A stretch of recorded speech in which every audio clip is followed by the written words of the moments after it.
दोस्तों, जिस चीज की आशंका जताई जा रही थी आखिरकार वो हो ही गया और भारत ने एक बड़ा कदम उठाते हुए बड़ा फैसला लिया है। भारत के इस कदम से सीधे सीधे 68 देशों पर इम्पैक्ट पड़ने वाला है और एक बहुत गंभीर समस्या इन देशों के लिए उत्पन्न होने वाली है। दरअसल रशिया यूक्रेन के युद्ध की वजह से सबसे ज्यादा इम्पैक्ट तेल और खाने पीने की चीजों और दवाइयों पर पड़ा है। रूस तेल का एक बड़ा मार्केट होने के कारण कई देशों को तेल और गैस सप्लाई करता था और वो देश रूस पर पूरी तरह से डिपेंड भी थे। इसके अलावा इस युद्ध में वीट यानी कि गेहूं की चर्चा भी खूब हुई क्योंकि दुनिया में वीट की शॉर्टेज पड़ रही थी और इसका भी कारण रशिया यूक्रेन युद्ध ही था, क्योंकि ये दोनों ही देश सबसे बड़े वीट एक्सपोर्टर वाले देशों में से एक है। लेकिन रूस पर लगे प्रतिबंध की वजह से जहां पर रशिया किसी को ये बेच नहीं पा रहा तो वहीं पर यूक्रेन में सप्लाई चेन पूरी तरह से बाधित है। ऐसे में कई देश वीट को लेकर भारत की तरफ रुख कर रहे हैं। यहाँ तक टर्की तक ने भारत से गेहूं की डिमांड हाल ही में की है। भारत कुल 68 देशों को फिलहाल गेहूं की सप्लाई कर रहा है। जब से रशिया यूक्रेन युद्ध शुरू हुआ है तभी से भारत अन्य देशों को वीट दे रहा है और रूस यूक्रेन के विकल्प के रूप में भारत उभर कर आया है। अंतर्राष्ट्रीय मार्केट में लगातार गेहूं की डिमांड बढ़ रही है और भारत इसे तेजी से पूरा भी कर रहा है, जिसका नतीजा ये निकला कि भारत ने गेहूं एक्सपोर्ट के सभी रिकॉर्ड तोड़ डाले और नया कीर्तिमान स्थापित कर दिया। लेकिन अब जाकर 2 महीने बाद भारत ने गेहूं के निर्यात पर तत्काल प्रभाव से प्रतिबंध लागू कर दिया है। आधिकारिक अधिसूचना के मुताबिक भारत ने घरेलू बाजार में गेहूं की बढ़ती कीमतों के मद्देनजर ये फैसला लिया है। भारत की ओर से इस संबंध में नोटिफिकेशन भी जारी किया गया है, जो कि आप स्क्रीन पर देख भी सकते हैं। सरकार द्वारा इस अधिसूचना में कहा गया कि भारत पड़ोसी देशों और दूसरे जरूरतमंद देशों की खाद्य सुरक्षा खतरे में है। सरकार ने कहा कि यह कदम देश की समग्र खाद्य सुरक्षा का प्रबंधन करने और पड़ोसी और अन्य जरूरतमंद देशों की जरूरत का समर्थन करने के लिए उठाया गया है। हालांकि इस आदेश में पहले से अनुबंधित निर्यात पर लागू नहीं होगा, यानी कि जिनसे पहले डील हो चुकी है उनको भारत द्वारा गेहूं पहुंचाया जाएगा, लेकिन आगे कोई अन्य सौदा इसको लेकर नहीं किया जाएगा। केवल भारत सरकार की अनुमति पर कुछ शर्तों के साथ ही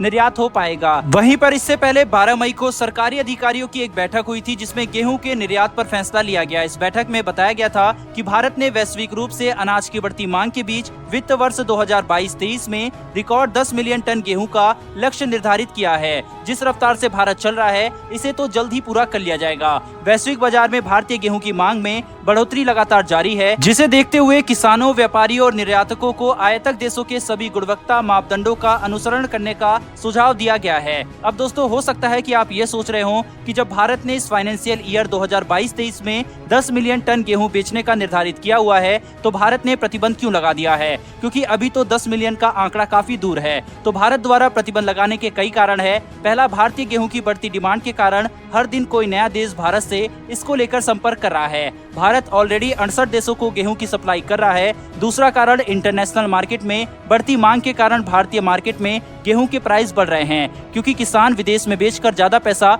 कमा रहे हैं as compare to Indian market. वहीं पर इसके अलावा जो अन्य महत्वपूर्ण कारण है वो डिप्लोमेटिक है। दरअसल अब भारत इस क्षेत्र में अपनी मनमानी भी करेगा, जिसके तहत जो भारत के मित्र देश हैं उनको तो भारत गेहूं बेचेगा, लेकिन अन्य देशों से भारत ऑर्डर नहीं लेगा। देखा जाए तो भारत की इस रोक से सीधे सीधे 68 देशों पर तो प्रभाव पड़ेगा ही, साथ ही इस बैन से उन देशों पर भी प्रभाव पड़ेगा जो अभी तक सिर्फ बैठकर तमाशा देख रहे थे और सोच रहे थे कि हम आगे जाकर भारत से गेहूं खरीद लेंगे या फिर भारत से हम नहीं खरीदेंगे, और वो देश ना इधर के रहे और ना उधर के। भारत ने वीट एक्सपोर्ट में रिकॉर्ड तो तोड़े ही हैं, साथ ही मुनाफा भी अच्छा खासा कमाया है। भारतीय गेहूं की क्वालिटी अच्छी होने के साथ ही ये बाकी के देशों से सस्ता भी पड़ता है, इसीलिए बाकी देशों को ये आकर्षित करता है। एक रिपोर्ट के अनुसार अभी तक जब से ये युद्ध शुरू हुआ है तब से अब तक 1.4 बिलियन डॉलर के गेहूं भारत दुनिया को बेच चुका है। खाद्य संकट को लेकर 18 मई को यूएन में बैठक भी होनी है, जिस पर सभी की निगाहें भारत पर होगी, क्योंकि भारत भारी मात्रा में गेहूं, चावल, अन्य खाद्य पदार्थ, दवाई दूसरे देशों को बेचता है। यूएन की इस बैठक को अमेरिकी विदेश मंत्री एंटनी ब्लिंकन द्वारा बुलाई गई है, जिसमें भारत भी शिरकत करेगा।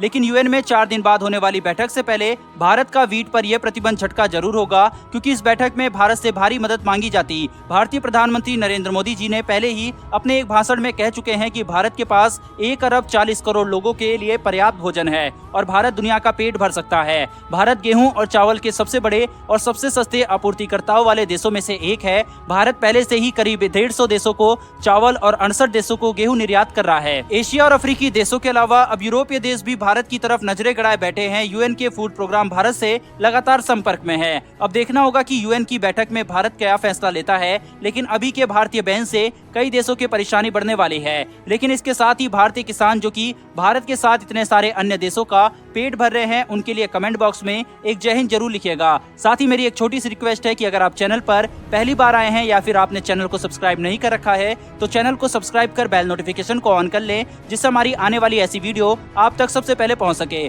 फिर मिलेंगे ऐसी एक नई वीडियो के साथ। धन्यवाद। जय हिंद।